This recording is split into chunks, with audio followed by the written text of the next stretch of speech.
Welcome back to ASEAN TV News Prime Time.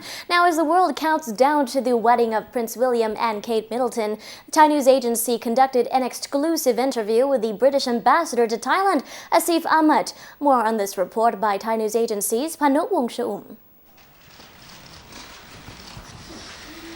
As the world eagerly anticipates the royal wedding between Prince William, the second heir to the British throne, and his longtime sweetheart, Miss Catherine Middleton, we had the opportunity to interview the British ambassador to Thailand, Asif Ahmad. The ambassador shared with us his view of the occasion and tell us a little bit about the wedding's guest list. First of all, I think it's quite remarkable how much interest there is in the royal wedding in Thailand.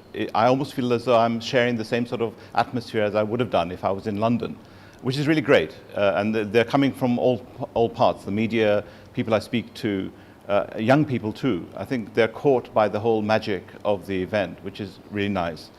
In terms of people who are being invited, originally the intention of Prince William was that the invitation should go to His Majesty the King and the Queen of Thailand, but quite understandably they were unable to travel, and we are really delighted that Her Royal Highness Princess Sirinthorn will be going from Thailand, and I will be going to see her off at the airport and receive her when she comes back. So that is the most important guest from Thailand. Of course, the members of the immediate royal family in the UK will be there together with their European cousins and the rest. So there will be a very strong royal representation. But it's important to remember that this is not actually a state occasion, unlike the wedding of Prince Charles and Diana, which was heads of government and others were invited. The list is a very interesting list of people who are contacts that Prince William made when he was doing his charity work, to close friends at university, to some showbiz personalities like Mr. Bean, Rowan Atkinson, he's going, David Beckham and his wife are attending, Elton John, who many will remember having a tribute song to Princess Diana, he's attending. Sir Trevor Brooking from the Football Association, of which the Prince is the president, is also attending. So there's an interesting list there. Then, of course, you'll have people who are represented from the government of the United Kingdom, the Prime Minister and his coalition partner, the Deputy Prime Minister. Comparisons have been made between this wedding ceremony and the one between Prince Charles and the late Princess Diana, which took place back in 1981. And the British ambassador to Thailand shared with us his view on the similarities and differences between these two couples. I think the first similarity is that this was not a traditional arranged marriage in the way in which people seek out members of another royal family. This was somebody that they found and grew to admire. I think what they also will experience, like their parents, is the pressures of modern life and in media. The media attention now is well beyond what was before, and that has its advantages, and it also clearly has its challenges. And I think they will have to learn how to cope with that themselves and to create private space when they need it. But I think where the other similarities come in is that they realize that being a member of the royal family has naturally the duties and obligations of overseas visits, of meeting dignitaries and doing the things that you would expect a royal person to do, but also to find a way of reaching out to people. And I think we've already seen how the new couple will be prepared for this aspect of their lives. The proceeding on the day will be somewhat similar to other royal weddings in the past, with some modern twists. And the British envoy to Thailand told us about some of the highlights that would take place on the day. In the UK and in London in particular, we are very lucky to have many heritage sites. So Buckingham Palace, of course, is very, very well known, and Buckingham Palace will feature right at the end of the wedding, when the carriage procession with horses drawing them will take them from Westminster Abbey all the way down the Mall, which will be crowded with people, all the way through to the Buckingham Palace. And there's a tradition with royal weddings that at the end they appear on the balcony overlooking the square, where there'll be thousands of people waiting. And the big question with the media, as it was with Prince William's parents' wedding, will be, will there be a public royal kiss or not? So we don't know, but we shall see. As far as the lead-up is concerned, Prince William will arrive first. and will be kept waiting, as is normal for such occasions, until his bride-to-be arrives in a procession. He'll arrive by car, which is slightly different, but he's arriving in a fine British Rolls-Royce. And then when the wedding ceremony itself takes place, the first people who will be in the procession will of course be the royal family, and all other guests will already be present and seated. And the tradition really is that the military bands, the Coldstream Guards and 4 or 5 other bands will be stationed on the route as well as in the palace itself to herald the arrival of the couple. The choir in Westminster Abbey, which is a very famous choir, will be doing many of the hymns. And then there'll be a very traditional service that people will recognize, because it's quite traditional in church weddings to hear a normal recitation of passages people enjoy and the singing of hymns.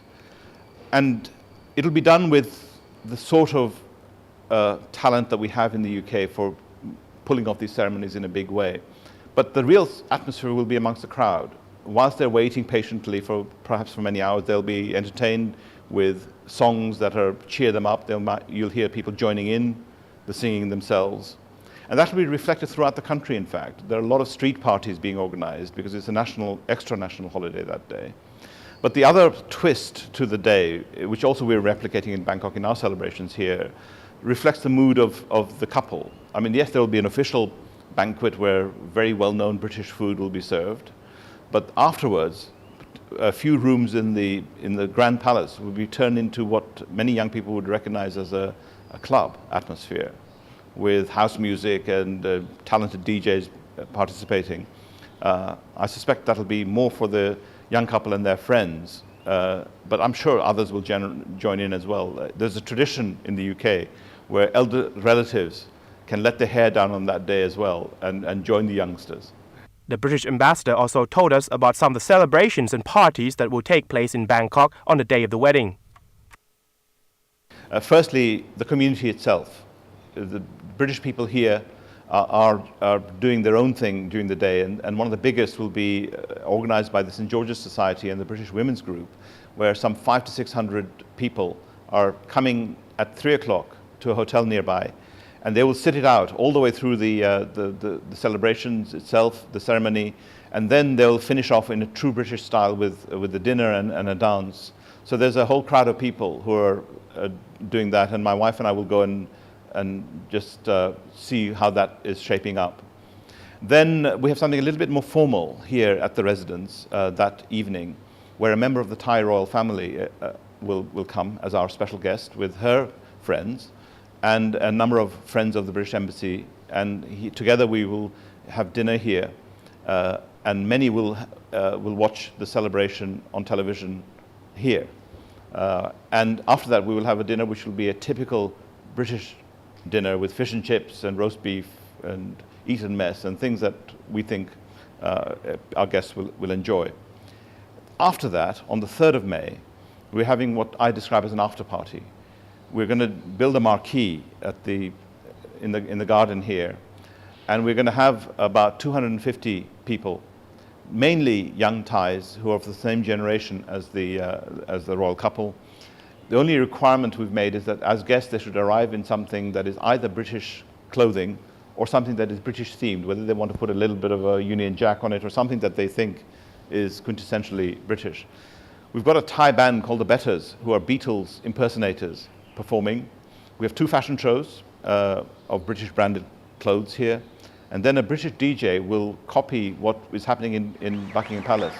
Ambassador Ahmed went on to say that the royal wedding, which has already generated a lot of interest and publicity around the world, highlight not only the evolution of the British royal family, but also the best of what Britain has to offer to the world.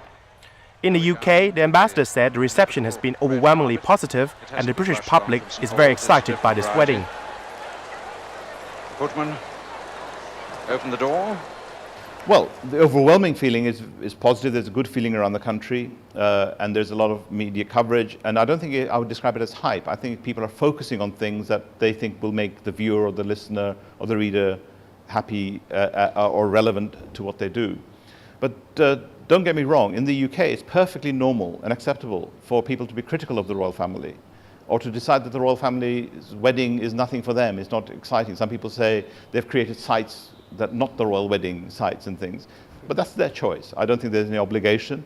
But I'm certain that the people of the United Kingdom are such that they're the sort of people who cry at royal weddings, they wave flags at royal occasions. They'll be caught up in the emotion. And I suspect, really, even the die-hard anti-wedding feeling, they'll have one eye on the television set watching, you know, because I think they won't be able to help themselves. Apart from the VIPs, Ambassador Ahmed also told us about a diverse group of people who has been invited by the bride and groom to join in the auspicious occasion. The one example I can give you is when Prince William actually slept out on the streets like a homeless person.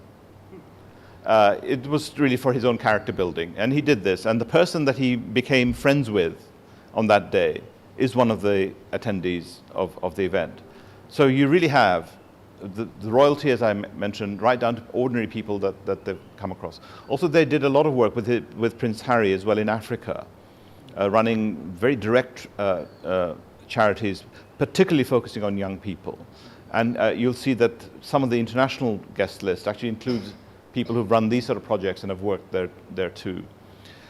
They've also reached out into people who've done community service, people who've worked in the health sector, people who have been widowed or lost their family from the wars that our forces have had to fight in Afghanistan and in Iraq and elsewhere. So you'll see there's quite a mixture. This is not just a list of state VIPs. This is really has reached out to people that reflect their lives. And also I think it's a reflection of the modern monarchy. This spirit of modern monarchy, Ambassador Ahmed elaborates, comes from the way the Windsor has reached out to the public not only in Great Britain but also across the Commonwealth and throughout the world. Through this, they have generated public affection towards the royal family while at the same time retain the ancient institution's sense of continuity. Well, to be honest with you, the monarchy itself, the direct descendants of the Windsor family have themselves modernized, as I described with Her Majesty the Queen's father and herself, and you've seen this go through the generation. If you look at Prince Charles, the fact that he's taken such an interest in sustainable growth and architecture that is in tune with the environment, organic food, you know, that's very, very modern thinking. I think what you see with someone like Catherine Middleton is that she was born in a place which is about 2 kilometers from my own house, which is not the most salubrious part of the UK, but nor is it a difficult or a bad place either, but it's a normal place. So she comes from that normal background. The fact that she met Prince William at university is also a very normal story. Kids here go to university, find a partner. So in that sense, there is a hint of normality. It remains to be seen how the feel-good factor generated by this wedding will affect the future image of the British monarchy. It is very likely that the media spotlights will certainly test the strength of love between Prince William and Catherine Middleton in times to come, in similar fashion to the way Prince Charles and the late Princess of Wales were treated. Perhaps this time around, the past experience of William's mother and the normal upbringing of Kate will be their saving grace. I'm Panu Wongcha-um of Thai News Agency reporting for ASEAN TV.